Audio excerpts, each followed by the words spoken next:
So I wanted to share kind of two little vignettes that kind of came up from just being in this environment.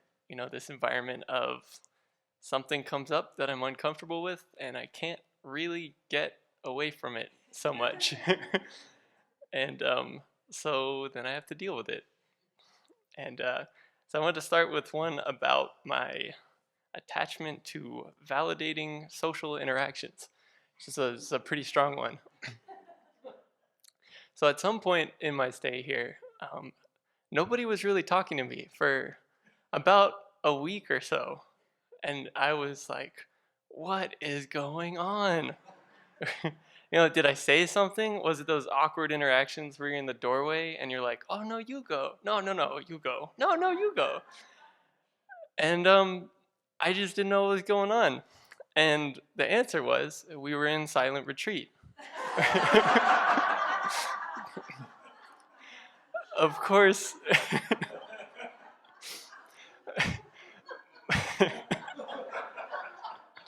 My mind would not accept this as the answer.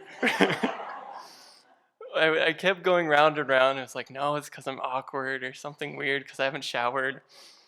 So this was a really good signal to me that I was being ridiculous.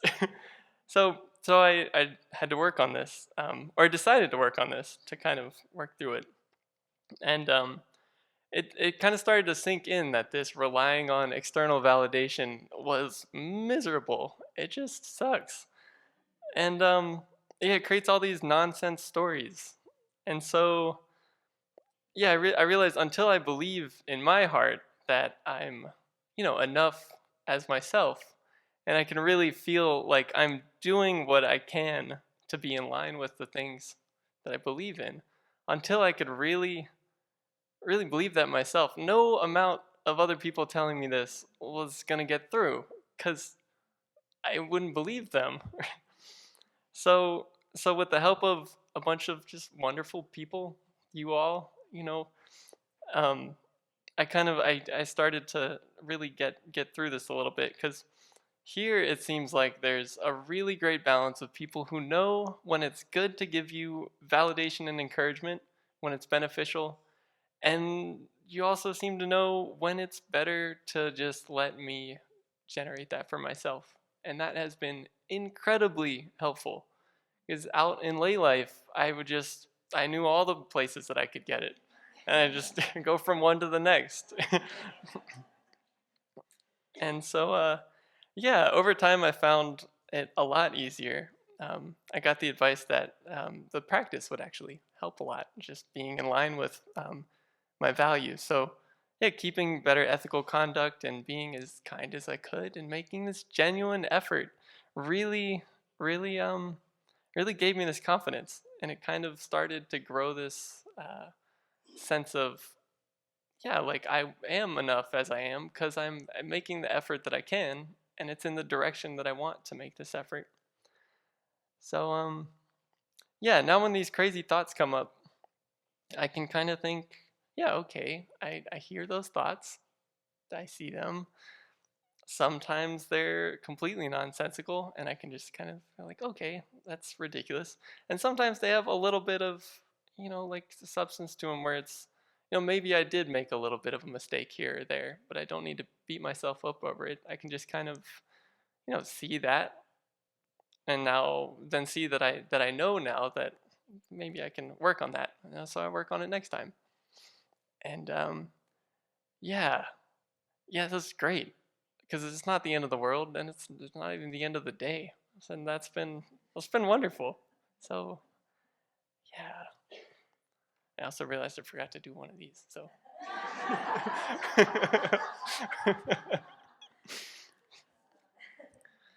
so the next one is related to my aversion to snoring. um, so I really enjoyed having all kinds of roommates. It's been amazing. I was a lonely child growing up, so it feels only child. It's a lonely child too. But yeah, it was really nice. It was like having like family, siblings in the room. It's really fun. There's one time I came back after evening bell, and we're not supposed to talk after evening practice. So my two roommates they'd shined all of the lights in the room and the flashlights directly at the door, so that when I opened it, I would just be like blinded by light. It was so funny. I don't know. We were just all cracking up. This is the way that we communicated when we weren't supposed to talk to each other. Anyways, so this having roommates comes with the joys of roommates, and it comes with the suffering of roommates too. And I happen to be a real light sleeper. So yeah, so the hardest part for me was the snoring, or so I thought this was the hardest part. So I was woken up a lot. I kind of tried earplugs, putting the socks over my ears and the beanie, and then sleeping like this. It didn't work. A little bit, but not enough. So when I realized I couldn't get relief, but I needed to sleep, I started contemplating kind of what is the story that's coming along with this frustration to snoring. I keep waking up and I'm like, they're doing it again. It's them. They're keeping me up. And so, yeah, I kind of felt like they were making me tired. And it turns out the snoring was what was waking me up, but it was my frustration that was really keeping me up and really causing me to not be able to sit there and just lay in bed and rest while they were snoring. So, yeah, so I started changing kind of the story around it. Instead of, wow, they're keeping me up, this is the worst, and I'm going to be tired, I started thinking, well, I really value sleep, and it's really important to me, and it's very beneficial. And my roommate, who is snoring, is getting some great sleep right now. So I started really rejoicing in them sleeping because it was something that I was craving so much. So this really changed the way that I saw it. It made me kind of have a little bit more of a joyous heart, and I could have this peace and happiness and be woken up by the snoring and still be peaceful and relaxed in my bed. So in that way, I got a lot of rest even when I was woken up by that. And when they stopped snoring, I wasn't agitated, so I could go back to sleep quite easily. Um, so yeah, I think there's probably a lot of other applications to this too. Like there's sirens outside.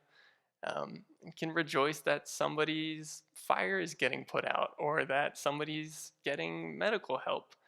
And yeah, trains, I used to have a train growing up outside my house, and I can rejoice in that. That's kind of bringing cargo across the country or wherever. It might be transporting people. It might be transporting food to a place that I go to buy food and eat it. So yeah, just really shifting my mind around these things helped so much. And it actually worked instead of trying to like tell my roommates to stop snoring or like rolling them over. Yeah. So I wanted to thank you all so much for not letting me run away from these things. Well, I mean, the option was there. My car's there. I could go down the hill and run away if I wanted to. But yeah, thank you for creating this space to really just be able to realize how much more useful it is to work with the mind and how much more control you have. So, thank you.